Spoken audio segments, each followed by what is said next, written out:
मेरे दोस्तों, इंसान को कुल अकल भी मिल जाए तो फिर भी अल्लाह की हिकमत का वो इहाता नहीं कर सकता। रब्बे करीम को ज्यादा पता है कि हमारे लिए कौन सी चीज बेहतर है और कौन सी चीज हमारे लिए नुकसान का बाइस है। अल्लाह तबारक व तआला की हिकमत ये चाहती है कि मेरे बंदे परेशान ना हो। रब ये चाहता है कि मेरे बंदे किसी जगह पे भी दिक्कत और परेशानी का शिकार न हो। तो अल्लाह तबारक व तआला ने राह एतदाल इख्तियार करने का हुक्म इरशाद फरमाया कि तुम एतदाल के रस्तों पे चलो, मोतदल जिंदगी गुजारो, अफरातो तफरीद से बचो। आज जिस माशरे में हम वक्त गुजार रहे हैं, इस माशरे में हम इस बात को समझने से कासिर हैं कि असल हमारा मसला क्या है। हमारा असल जो मसला है उसकी शनाख्त हमें कैसे होगी और हम फिर उस तक रसाई किस अंदाज में हासिल कर पाएंगे।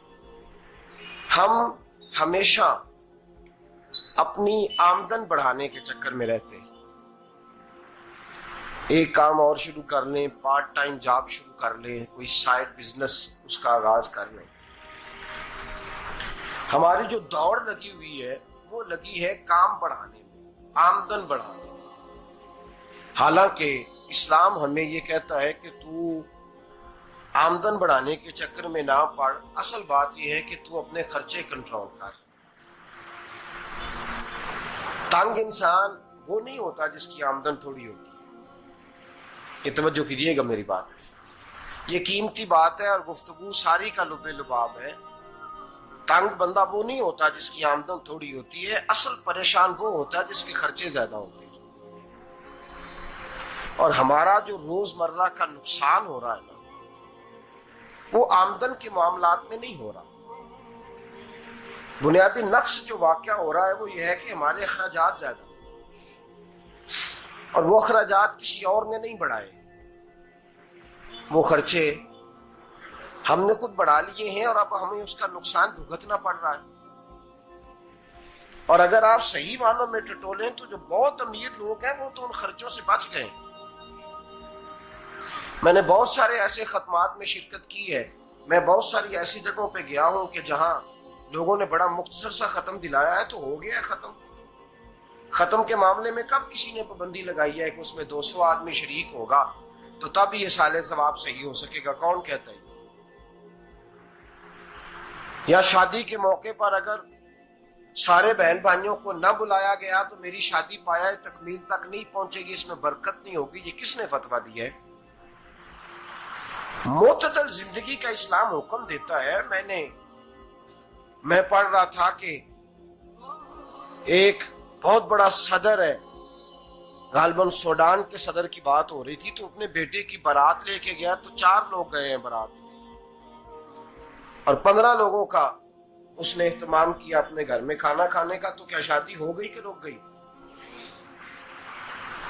तो भाई राग अलापना इस बात का कि बड़ी परेशानी है, कोई साइड बिजनेस शुरू किया जाए फलान जगह फलान जगह फलान जगह। तो असल मामला ये है कि पहले एक बंदा कमाता है तो फिर भी घर ही चलता है, फिर बड़ा बेटा साथ शामिल होता है तो फिर भी घर ही चलता है, फिर मंझला बेटा शामिल होता है तो फिर भी घर ही चलता है।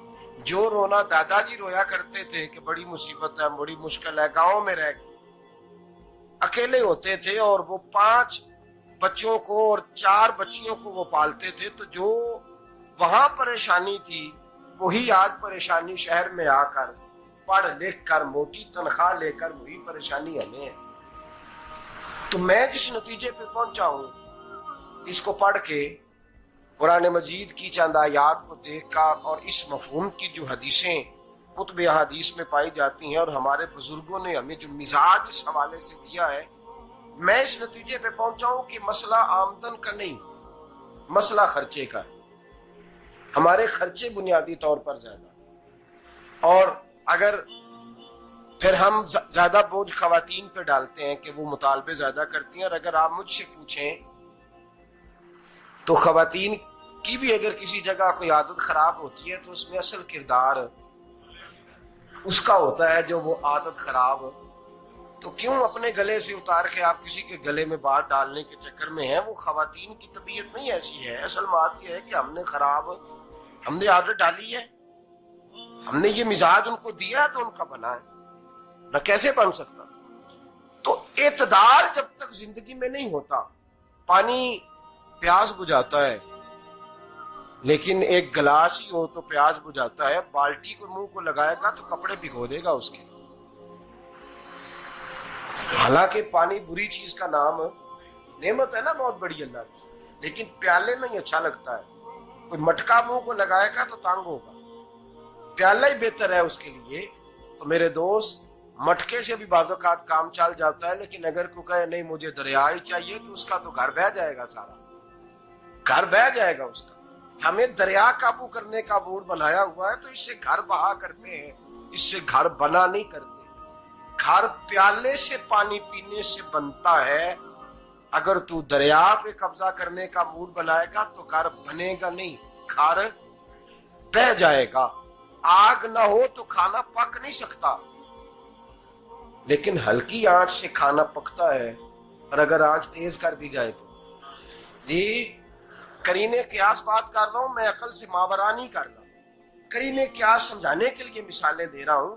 हल्की आंच पे खाना पक जाता है और आग तेज हो तो खाना जल जाता है। तो खाना उतनी देर खाने के काबिल रहता है जब तक वो हल्की आंच पे पकता है। तू जितनी मर्जी तू कहता है नहीं मेरा गुजारे नहीं, आग तेज होनी चाहिए, तो मियां जल जाएगा, जल जाएगा। हवा न मिले तो सांस नहीं आती, ठीक है।